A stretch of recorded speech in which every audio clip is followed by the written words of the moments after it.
When deciding between a cozy riad or a fancy hotel, here are some things to consider for your stay in Marrakech. So the first thing you want to consider is the cultural experience. So for example, a riad is a traditional Moroccan house or historical building with an interior courtyard. They offer a more authentic experience with traditional architecture and decorations, and it's really pretty in there. Hotels, however, they offer a more familiar and comfortable experience with standardized services and amenities. They usually have more staff at the hotel, including a reception concierge, housekeeping, and maintenance teams, so you have more access to services during your stay. As far as location goes, hotels can be found both in the Medina and in newer parts of the city in Marrakech. And riads, they're typically located in the Medina or the older part of the city. So this way you can easily walk to the local markets and historical sites. So if you don't want to take taxis to the Medina, and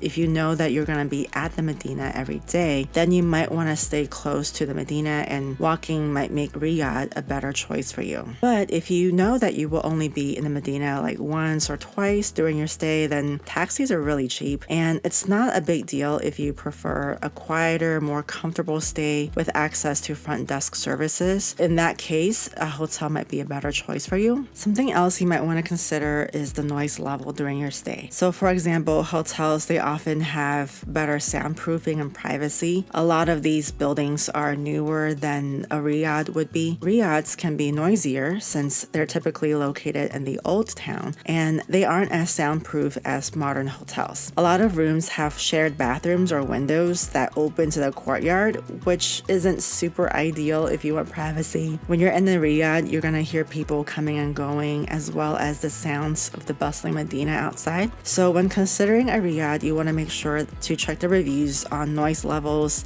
before you actually book it. Something else to consider are the amenities. And usually hotels offer a wider range of things like air conditioning, a swimming pool, restaurants, and 24-hour reception. Whereas riads, they might not have as many services available as hotels. And sometimes riads have no air conditioning. So if your window is open, you're gonna get a lot of noise, maybe some bugs or flies and smells from the Medina. And from my personal experience, it's dustier in the Medina than in other parts of town like Gualis, which is where I stayed. And also plumbing can be an issue in older buildings like the riads would be. I mean, you don't want to be stuck with a bad bathroom or toilet in the middle of the night and no front desk concierge to help you.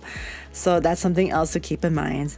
As far as pricing, both riads and hotels can range from budget to luxury, and riads might offer more character for your money. A lot of people stay at riads for that experience, the architecture, and being in a really old place, which is awesome too. But hotels might provide more comfort and modern amenities, and you're probably going to have more access to different services like, the concierge and housekeeping when you're staying in a hotel. So as for us, we wanted something newer, a newer building with a front desk, concierge, and maintenance if needed. I'm also a light sleeper, so noise control is really important to me. And I liked where we stayed because it had less dust and pollution, and it was still a budget hotel, and we loved it. So here's a quick tour of Hotel Safia.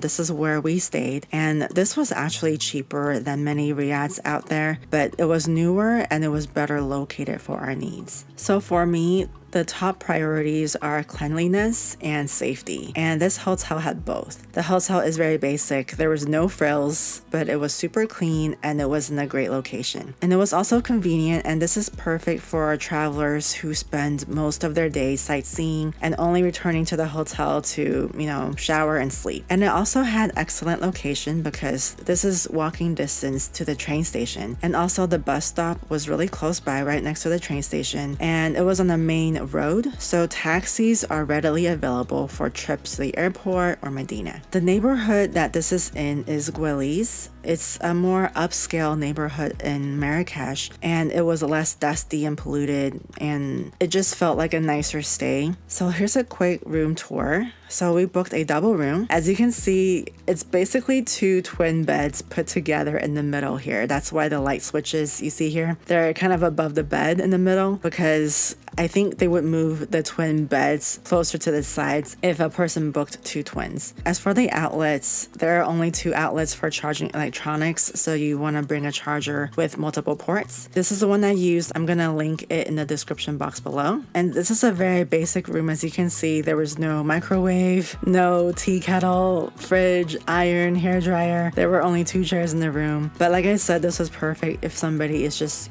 going to the hotel to shower and to sleep, because we weren't in the hotel that much ourselves. What I did like about our room was that it had a large window for natural light. And we asked for a room at the back of the hotel to reduce street noise. And it was really quiet. You can hear the birds in the morning if you open the window. There's a small pool area flanked by tables and chairs where people ate breakfast. And the staff was friendly and helpful. And overall, this is a great choice for budget travelers. So whether you decide to go with a riad or a hotel, I hope this video was helpful for you. And if you want to see more travel tips for Marrakech or Morocco, I do have more videos coming up. So subscribe and stay tuned.